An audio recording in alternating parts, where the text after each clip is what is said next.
Alright, working on the old Rupp again today, and I wasn't going to videotape this part because I didn't think it would be that interesting, but there were a lot of requests. Everybody wants to see how we finish it up and stuff, so I got no problem with that. And because all I'm going to do is hook the wiring up, the headlights and stuff, and we're going to put a switch here, a toggle switch, which is what they had originally. And I ordered a shotgun muffler for the side here, which is what they had too originally. You know, come out here. I was going to actually make one, but they were so cheap. You know, they were actually chrome plated and stuff. So we got a shotgun muffler on order, and I might have to just make a cover on it so you don't burn your leg on it, and then fabricate some kind of way of hooking it up, because it's not designed for this engine. I think it's designed for a Predator, but it looked pretty good. So that's what we're going to do. And I was going to make a clutch cover, but that's going to take some time, and I got to find the right shape metal to go on there to start with. So we probably won't do that, but we will, like I said, put the exhaust on and hook the lights up and stuff. There were a lot of good comments on this this video, or the last video I should say, and one of them was from our buddy Shannon Sykes, a long-time subscriber. I think he's been subscribed for over 10 years or so. But originally Rupp had a square chrome tank here, and Shannon suggested I nickel plate this, and I would have, but you know, I'm just too busy. I got the truck going on and just so much stuff, and it's not like we have engine night like we used to. You know, we only get together once a week and for a couple of hours, so you know, I would have to strip that. That's the reason I didn't paint this, because this paint on here, I don't know if it was powder coated or epoxied or something, but it's fuel resistant, and if I would have sprayed that with like a spray can or something like that and then got fuel on there, it would just peel it right off. So the only way to do that is either, you know, use epoxy, which is, you know, another $20 episode, and I figured, you know, because I wanted to paint it silver, but we're just going to leave it black, only because it has a good hard fuel resistant coating on it right now. Then there's another comment. Our buddy Dwayne Johnson, he's a good friend of the channel. Matter of fact, he sent me a couple license plates for the doors there. I wish I could tell you exactly which one, but I forgot. I have it written on the back, but I don't remember which one. I could probably figure it out, because these are from Africa, and they didn't come from him. That's from Daddy Dirt Bike, and these I picked up myself, and that's from a buddy in Australia. I could probably figure it out, but we're not gonna. So anyway, let's get back to this. All right, he asked a question about how I made the stencil, the Rupp stencil, for this. So we'll show you real quick how we did that, and that'll help him out. So all right, let me set you up on a tripod, and we'll show you how we made them stencils. All right, this is for you, Dwayne, buddy. This is how I make the stencil. First, I get a piece of glass.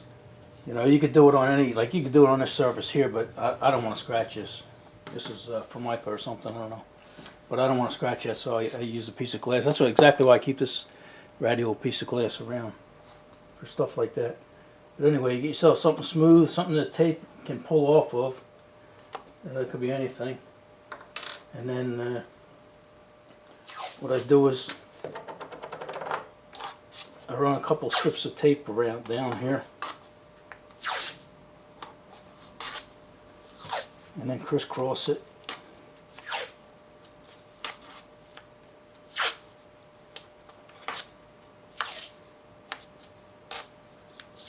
And then give it another another smooth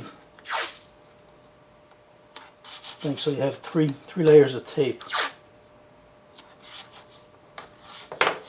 Or if you have 2-inch tape, that'll work even better. Something small like this. And then you just lay 3 layers of tape in there. You still in view here? Okay. Then what I do is I go on a computer and this is actually the one I made the stencil out of here. But I printed out 3 in case I messed them up or something. But I think I went on Wikipedia, and then with the computer I was able to size that to the exact size I wanted to. This came off of one of their logos or something. And then what I do is I cut it out, and then on the back here I take a pencil. See what I'm doing here? Am I in your way? And there you go. I was hitting the tape and it was making high spots. But anyway, you try and get plenty of graphite on there. And then you just take it and you put it on the tape here. You know what?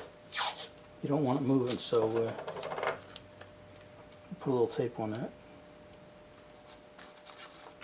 And then you just go and you outline the letters. I'm doing it real sloppy here because I'm doing it fast. But you want to do it pretty much perfect.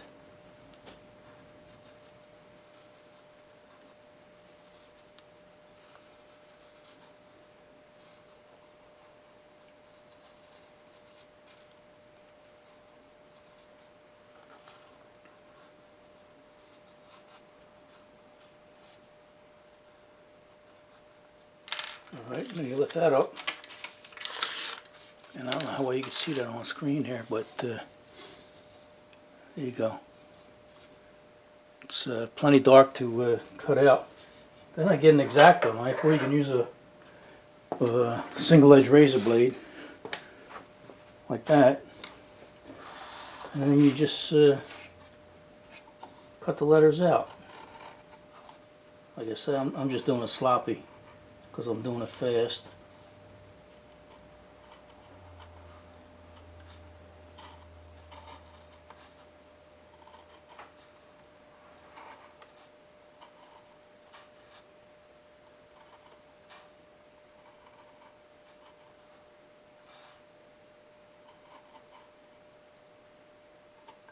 Okay, now you take it out.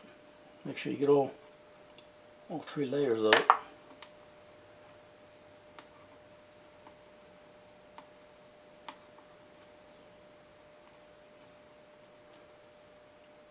And in this case, see I got sloppy there.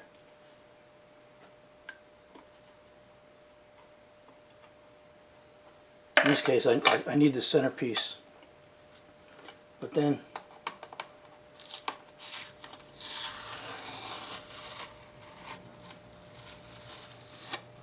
there's your stencil. And then you just put that on whatever you and don't forget your little centerpiece here.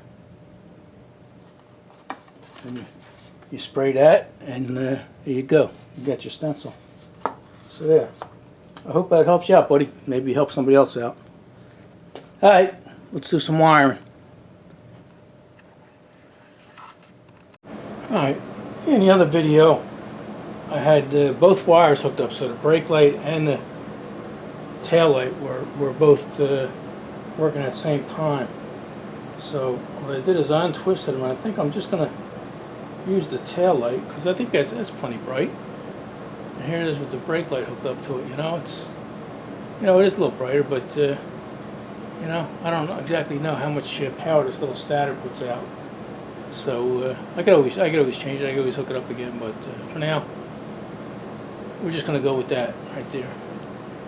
Tail light. All right. All right. I'm going to start soldering some of this stuff up, and then we'll we'll blow a hole in the headlight and put a toggle switch. Alright, I ran the wires from the tail light, maybe this one here, and also extended the wire here from the stator, whatever you want to call it, and got a toggle switch here. And on the original Rupps, they had the toggle switch right here in the back of the headlight. You know, I mean, it's convenient. I mean, it doesn't look the best, but it doesn't look bad. And that's where I was going to put it. I was going to drill a hole through there, but I think I decided instead of compromising that, because that actually looks pretty good. It's chrome plated and everything. Why damage something like that? There's actually a hole back here. You can't see it, but I think it's almost the same size as the hole that the switch would go in. And then even if it don't fit, I can widen it. But then there's also another hole in the bottom of the light here. So I think I'm going to see what I can do with that. I think I'm going to take the headlight off to mess with it, and then put it back on, because I'm going to have to grind some of this paint off of here for a ground, because it grounds through there. So let me get the headlight off and get a better look at this thing. Alright, we're all wired up here, and it worked out pretty good. Had this thing down here where originally would have mounted on something else, and that had a hole in it, so I was able to put the wires through there, and then use the toggle switch down here out of the way so you can't really see it, and it's going to work out good. So let's put the headlight back on. Alright, it's been a couple days now, and we got our muffler, and I'm really impressed with it. You know, the design and the chrome plating, and even the inside. I took it out to look at the baffle, and it's really nice in there. You know, it's not just a couple pieces of sheet metal. This thing is heavy. You know, and it only cost $20. You know, it came with a gasket and 2 bolts, chrome bolts, and well worth the money. So what we're going to do is we're going to try and mount it here. I was thinking maybe going like this. That way I could actually weld a bracket to where my little finger is here, and attach that to the muffler bolt, and then in the back here make a bracket and attach it to that license plate bracket, because there's a screw and a nut and a bolt on the back here, a nut and a stud, and I could probably make that, and that would be solid. And what would be ideal is if I could find some flex pipe, then I would have to make a flange and then just a 3/4 pipe going into the engine. It would be nice though, because you know the engine vibrates, and you want to have something flexing, you know.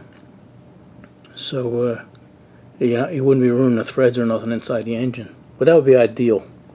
So we'll see what we come up with. But for now, let's take this muffler off. Even this muffler was put on pretty good. It has 2 bolts going into the head here, or the cylinder. Is that, yeah, going into the cylinder, and then you got 1 bolt coming down here holding it. So let's take that muffler off and see what we got. Alright, it's been another few days, and I took the muffler off for this, and we ran into problems. Let me turn the light on for you here. Here you go. It might be too much light, huh? Here we go. That's a little better right there. Alright, yeah, I took the muffler bolt out, and one of them, you know, they're tough to get out. I had to take them out with vice grips. You know, the head is big enough you can get a small pair of needle nose vice grips on there. So that one there, I got some movement out of it, and worked it back and forth, and you know, till it came out. And then the other one, I wasn't so lucky. You know, I had put the vice grips on there, and I thought it was loosening. I moved it up, and then I moved it down, moved it up, moved it down. But the whole time, it was just twisting it off, you know, and it actually took a while. So it finally snapped, but luckily, it didn't snap off in the engine. You know, it left me about 1.5 inches there. I don't know if you can see it right here. But and I've been soaking it for 2 days, 3 days with 50/50. You know, when I took everything off, I sprayed it with Aerocoil, and apparently it really didn't do anything. So what I did is I cleaned it up after it snapped, and kept spraying it with 50/50. You know, because everybody I know has good luck with that stuff, and even Mike swears by it, and so does Scoutcrafter. But I kept keeping it wet. You know, I kept coming back and putting it on. You know, I must have reapplied it about 10 times or so. Every time I came in the garage, I gave it a little squirt and kept it lubricated. So I'm going to try and take it off, and if not, then I'm going to have to take the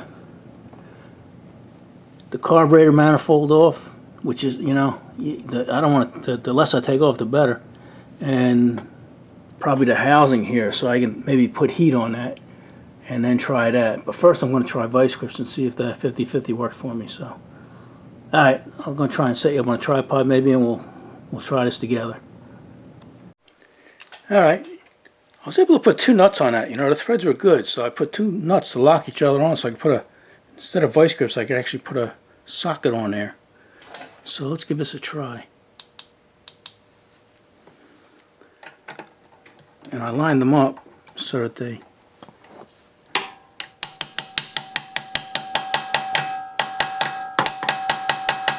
that's as far on as it's going to go. Alright, let's give this a try. Oh. Wow, that's crazy. It's not even hard to get out. It's coming right out. It's starting to tighten up now. So I'm going to put it back in. I'm going to send it back in. Wow.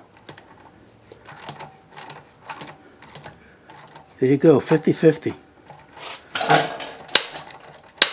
Like I say, Scoutcrafter swears by it, and so does Mike. Now I think I do, because like I say, I always use Aerocoil. You know, that stuff is, I think $18 a can now. But you just got to let it soak in. And good thing I was able to get this out.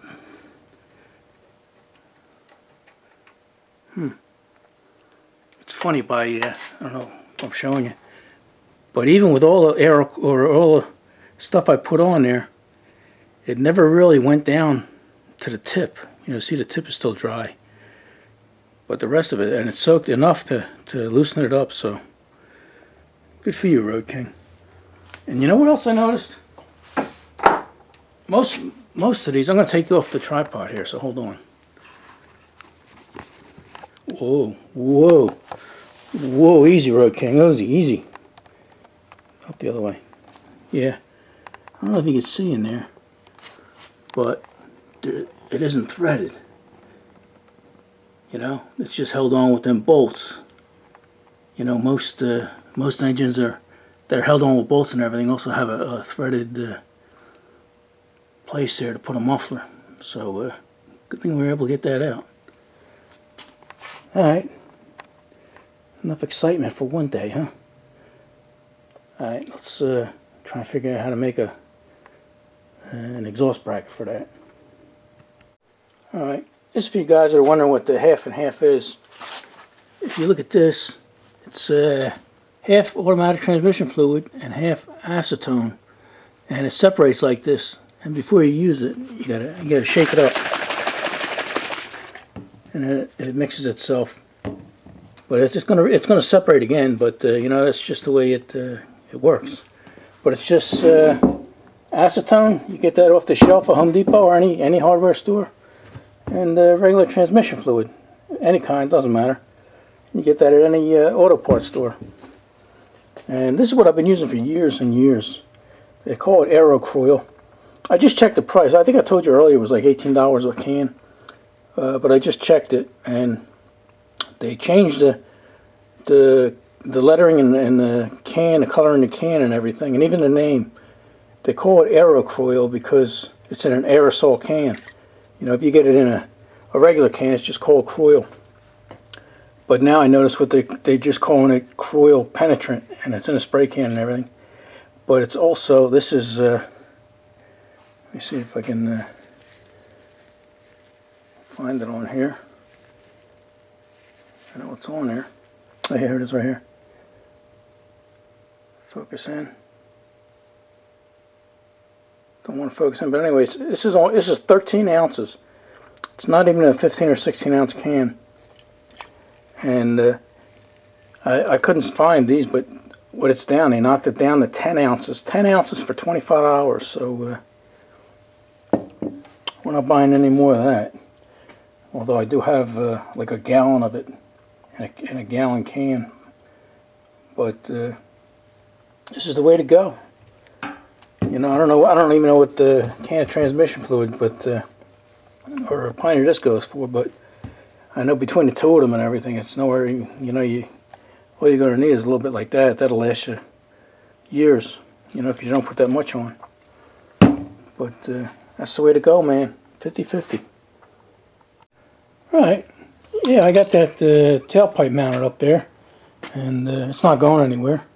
Instead of making a bracket here, I welded it directly to the bolt, and it gives me plenty of clearance for this big nut, and it's tight to the bike.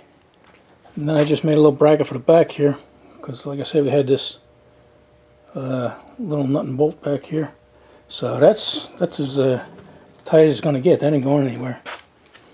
I didn't hook it up yet. I found some flex pipe, and it's a little too big. But I called my buddy Mike, and he might have some. That's 1 1/4, and I need 7/8, and I think Mike said he might have 7/8 or 1 inch. So we'll see what happens. But what I did is I mounted the old muffler back on there, because we got a show coming up in a couple days, and I'm not going to have enough time to mess with this. I got a lot of stuff to get done, so we're going to take it there, and the bike is going to be for sale. And if it sells, it sells. If it don't, then we'll come back and we'll finish up this pipe. We lubed the chain up with that white stuff there, with this chain lube stuff here, Bell Ray, and it's supposed to be pretty good. When the chain heats up and everything, it works its way into the links and stuff, and it's not supposed to spray or anything. So let's go around the other side here. Come on, watch yourself. I lubed up the rear chain too and tightened it so it'll be ready to go. I even hooked the fuel line up with a shut-off valve. I had to bring it way up around here so it wouldn't touch that muffler. But we'll be okay. It looks all right. And here's the other end of that pipe. So we just have to run a flex pipe from here, and then make a flange back here, and we'll get it. We'll make it work. Like I say, if we don't sell it, so all right. I guess we'll see you guys when we come back from that show, and then we'll finish this thing up. All right. All right. It's another day, and we had a change of plans here. My buddy Mike was able to hook me up with a piece of 1 inch ID flex tube here, and I made a flange and hooked it up to the engine here, and welded the flange to it, so that's all good there. And what I have to do now is come around here, watch your step. I got to get this pipe to meet up with this, and then put a weld a 1 inch pipe on there, and then cut this and see if we can fit that and weld it in place. So yeah, we didn't get to the show yet. Show is in 2 days, so let me cut this off and then cut that pipe off and see what we can do. It's looking good though. Alright, I got that cut and fit. I just have the end tacked on here, and then the pipe itself is on there. I'm going to tack that in place so it doesn't move, but it's hooked up to the muffler and everything, and I like it. You know, they call this flex pipe, and it does flex, but it is limited. Right now it's at its max. If I had to bend that another inch, it wouldn't go. So it seems to be working out good. I'll take this off and I'll show you what we're dealing with, and then we'll weld it up. Alright, here's what we're dealing with here. Here's the flange I made. That came out pretty good. And welded that on there. The flex tube welded on nice to the black iron pipe. I was surprised. But here's what we had to do up here. You see, like there's a hole back there. I had to put that on sort of an angle so it would work. Like I say, this is flexed as much as it can go right now. So it'll look good once I weld that all up. That'll look okay. All right, let's do it. All right, it came out pretty good. But since it's going to be seen, I'm gonna hit it with a grinder, clean it up a little bit. But I'm happy with it. All right.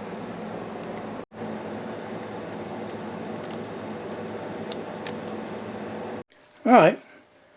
We got the exhaust pipe on and everything, and the flex pipe on there, and it looks pretty good, and we're happy with it. So I think we're going to call this done. And I'm not going to take it out and take it for a ride because it's what we got here. It's like 9:30 at night. Yeah, 25 to 10. So we are going to the show in. Let's see. Today's Tuesday, Wednesday. I think Thursday or Friday we're going. But anyway, we'll put this video up before that. So I might not get to your comments for a few days. We'll be away for a couple days, and then we'll get back. But at the show, it's a good show. This is the club that me and Mike belong to, and this has a lot. Has a flea market, has engines, has tractors, has antique cars, and it's in a state park right where Washington crossed the Delaware. So that's where we're going to be. So what do you guys say? Enough of this? All right. I appreciate you guys watching. All right. See you in the next one. All right. Here's a little bonus footage here.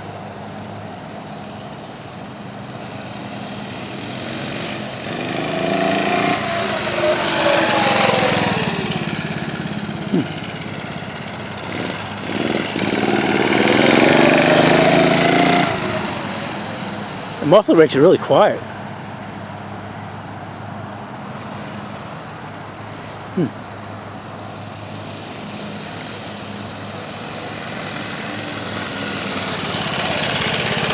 Light working? I didn't say it. It might not be on right now. Let me flip the switch. Try that.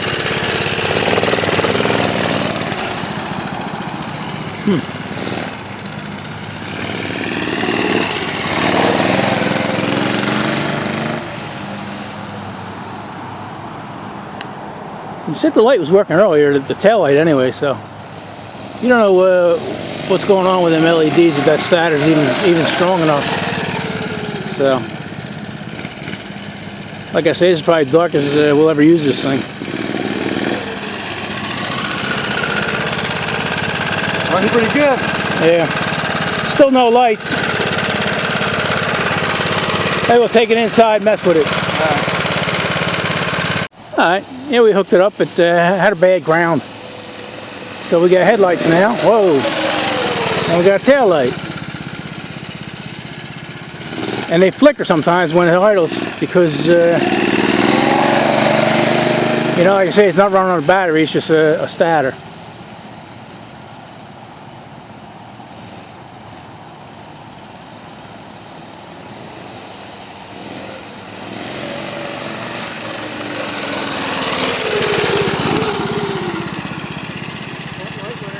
Oh, a front light went out. Let me hit that, see what happens. Huh.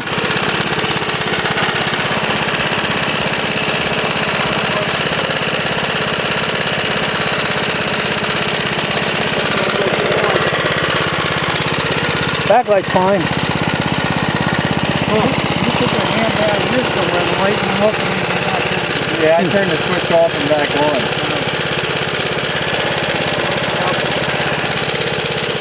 Oh well, let's go check it out. All right. All right, we put a new bulb in there. I think it's just a bad Chinese LED. Go ahead, give it a rip, buddy. There you go.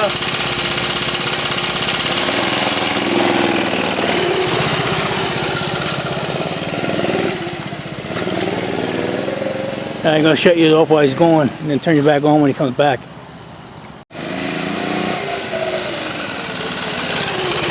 Oh well, headlight's working now. I think maybe we just have a bad one, that's all.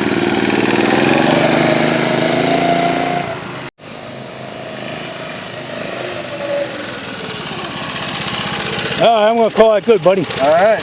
We don't want to burn another one out. Nope. Alright. All right.